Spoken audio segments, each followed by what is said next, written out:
Hello and welcome to Coach's Corner. I'm Dean Meagher. Today I want to talk about bunker play, and I think the psychological mistakes that people make when they get into a bunker. Sometimes they can have quite a decent swing, but when they get into a bunker or they get a bit low in confidence, they tend to make some mental mistakes that I think can sometimes mean they don't get out of the bunker or they hit it too far. So I want to talk about three things that I think arise when someone comes into a bunker when they are feeling a bit low confidence and they're feeling like I could leave this in or I'm about to make a mistake here. The first one is that people try to scoop the ball up. So they think, okay, I got to get this ball up in the air, so I need to actually make the ball go up. So my swing needs to kind of help that upward movement of the ball. As soon as you get into that kind of a frame of mind, I'll see a very constant thing where someone is moving back to their back foot and getting this kind of an upward scooping maneuver of their wrists to try to lift the ball.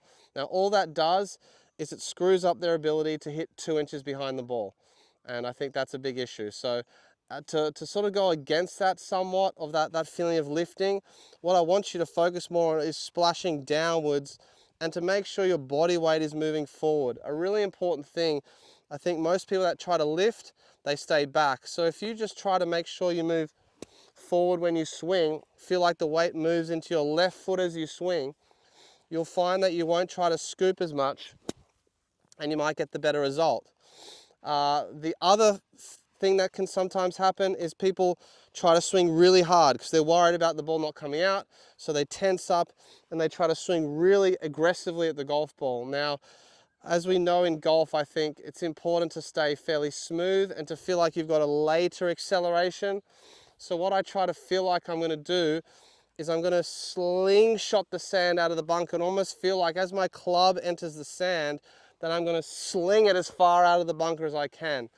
Again, I'm trying to feel a lot later of an acceleration, almost like it's almost after my club gets into the sand. I want to feel like it exits the sand really fast. I think that's a good feeling to get. So again, people get in and they'll swing really hard here.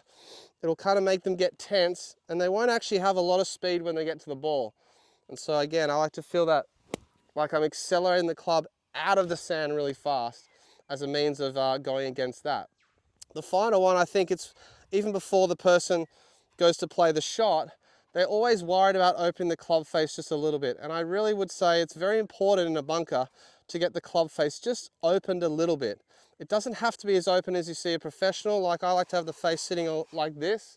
But if it's just sitting a little bit open, it allows the bounce of the club to actually slide.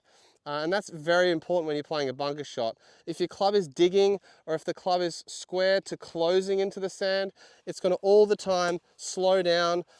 If you try to exit the sand, it's not coming out because it's digging down into the sand. So it takes a bit of faith to understand that even when the club face is open, the ball's not going to suddenly go to the right.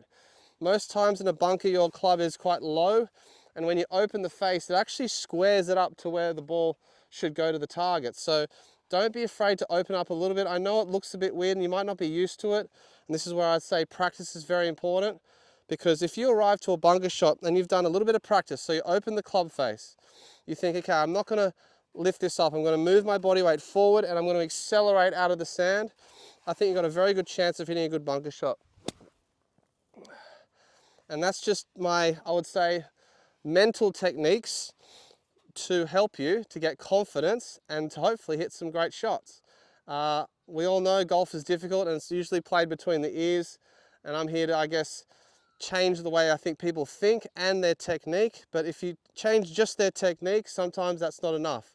So if you're a person that is struggling out of the bunkers, feel like you can probably come down to practice and do okay, but you get out in the course, you'll see one of those three things I think arise. So take them on and see if it makes a difference to you.